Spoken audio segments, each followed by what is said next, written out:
Majalisar Ɗinkin Duniya ta yi gargaɗi kan yakin Sudan na iya rikidewa zuwa na ƙabilanci. Tsageru masu ɗauke da makamai sun hallaka kimanin mutane 15 a ƙasar Burkina Faso. Babban jami'in diflomasiya na ƙungiyar tarayyar Turai ya buƙaci mataki kan Rasha.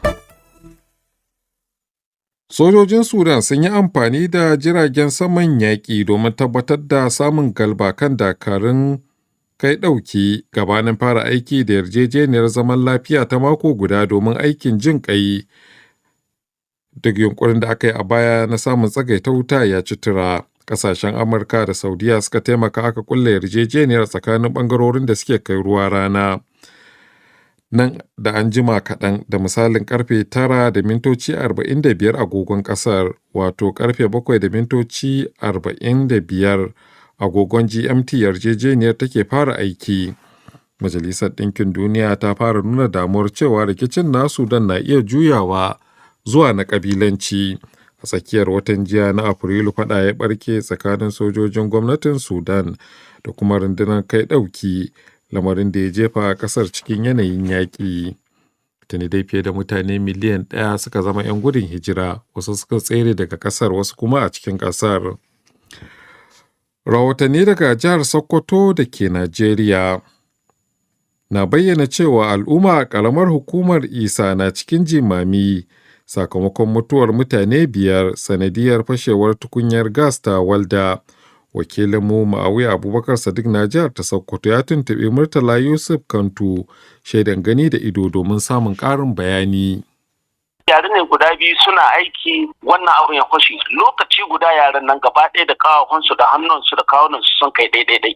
Ta walda ce silinda ta walda ce, wannan wadda adda gas cikinta yana kwashewa da kasan bam ya kwashe a hanjinsu kirara nan an kai gina an ka turbuɗe su, don dole sai an ɗauko mai wannan hannu an duba an ga ganga cikin mai irin wanga hannu sannan a haɗa shi, a haka an ka haɗa su an kai musu wanka an kai su makabarta.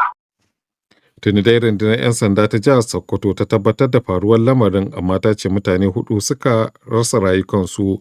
Wannan dai ba shine karan farko da ake samun fashewar tukunyar gas a Najeriya ba, lamarin da ke haifar da asarar rayuka. Kimanin mutane 15 suka hallaka, galibi makiyaya a yankin gabashin ƙasar Burkina Faso, kamar yadda majiyoyin tsaro suka tabbatar. Irin wannan hare-hare na 'yan ta'adda da aka kai ya hallaka kimanin mutane 20 ranar Juma'a ta makon jiya a yankin na gabashin kasar. Ita dai kasar Burkina Faso da ke yankin yammacin Afirka tana fama da matsalolin tsaro sakamakon hare-haren kungiyoyi masu ikirarin jihadi. Ana sauraron labaran daga nan sashen Hausa na DW. Babban jami'in kula da harkokin kasashen ƙetare na ƙungiyar tarayyar Turai, Joseph Borrell, ya buƙaci ƙasashe mambobin ƙungiyar su kawo ƙarshen rashin samun matsaya kan saka sabon takunkumi kan ƙasar Rasha saboda matakin mamaya da ta ƙaddamar a kan ƙasar Ukraine. Haka ita ma Annalena Baerbock, ministan harkokin wajen ƙasar Jamus, ta buƙaci ganin kamfanoni da ke kai musamman makamai Rasha sun fuskanci sakamakon abin da suka shuka. Ana da ci gaba da gudanar da taron manyan jami'an diflomasiya na kungiyar kasashen tarayyar Turan domin samun matsaya kan yadda za a tunkari lamarin na Rasha. Kusan da Rasha ta kaddamar kan Ukraine ya mamaye taron na ministocin harkokin kasashen ƙetaren kungiyar ta tarayyar Turai. Sakataren harkokin wajen ƙasar Amurka Anthony Blinken ya bayyana cewa sabuwar yarjejeniyar tsaro da Amurka ta kulla da tsibirin Papua New Guinea zai karfafa tsaron tsibirin da ke arewacin kasar Australia, inda sojojin tsibirin za su samu horo daga Amurka cikin sauƙi. Ita dai Amurka tana son samun tasiri a yankin, musamman yayin da take ci gaba da gasa da China, wadda take neman samun ƙarfin faɗa aji a yankin tekun Pacific. Yarjejeniyar za kuma ta taimaka wajen ƙarfafa matakan tsaron yankin, kamar yadda Amurka ta nunar. Shi kansa Firaminista James Marape na tsibirin Papua New Guinea ya tabbatar da cewa suna ƙawancen soja da Amurka shekara da shekaru.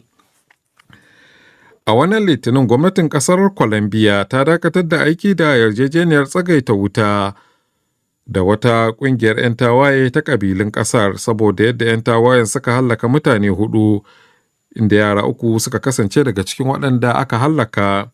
Gwamnatin shugaba Gustavo Petro ta ƙasar ta Colombia da ke yankin Latin Amurka ta fitar da sanarwar da ke tabbatar da watsi da aiki da yarjejeniyar da 'yan tawayen sakamakon abin da suka aikata. Gaba ɗaya da haka muka kawo ƙarshen labaran daga nan sashen Hausa na DW, mu sake komawa gare ki Rukayya Basha. To an gaishe da Sulaimanu Babu da ya fasara ya kuma karanto mana labaran duniya. DW harkokin yau. To harkokin namu na yau kuwa matasan kasar Chadi da na jamhuriyar Nijar ne suka gudanar da taron tattauna matsalolin tsaro a tsakaninsu. Za kuma ku ji yadda aka shafe shekaru sama da 20 ana samun karuwar cinikayya tsakanin kasar Turkiyya da wasu kasashen nahiyar Afirka.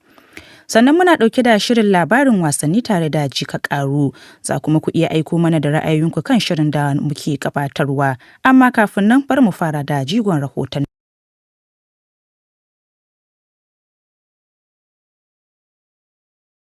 Namu.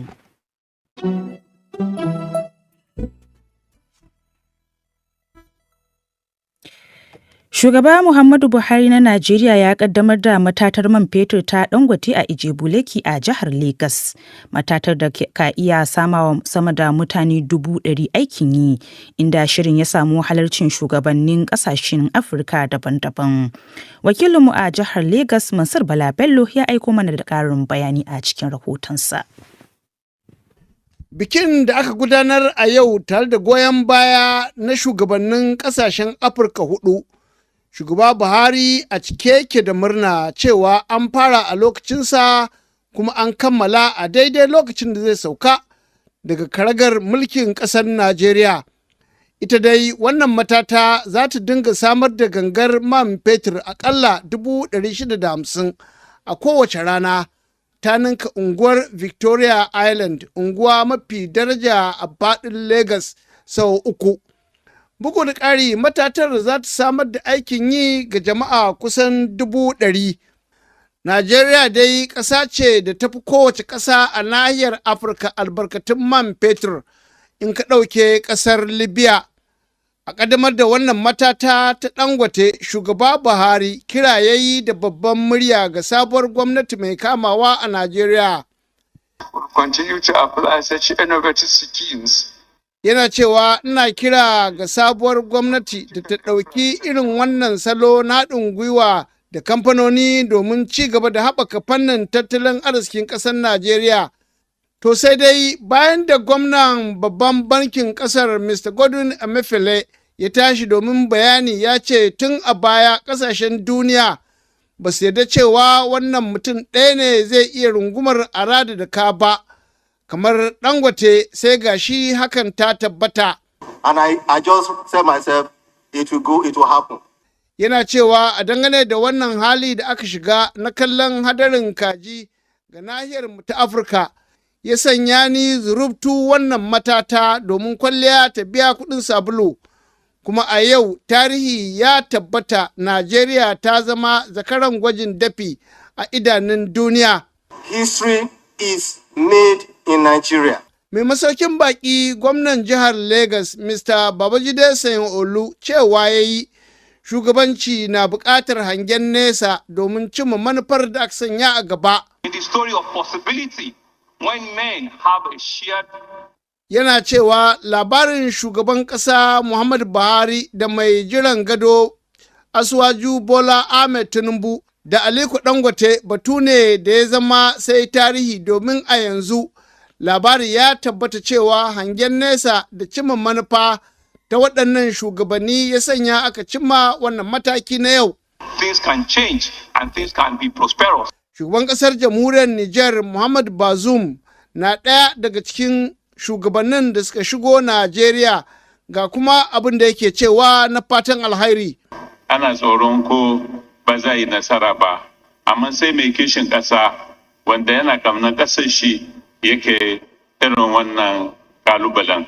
Alhaji Aliko Dangote, mun gode maka. Ka nuna akwai masu kishin ƙasar su, kama akwai masu kishin Afirka gaba ɗaya, saboda alheri da yake tattare cikin wannan project ba na Najeriya kaɗai ba ne. Shugabannin ƙasashen Afirka na Ghana da Togo da Senegal da kuma Niger ne suka sami halartar wannan gagarumin biki na ƙwaryar Legas. Daga Lagos, Mansur Bala Bello, DW Hausa.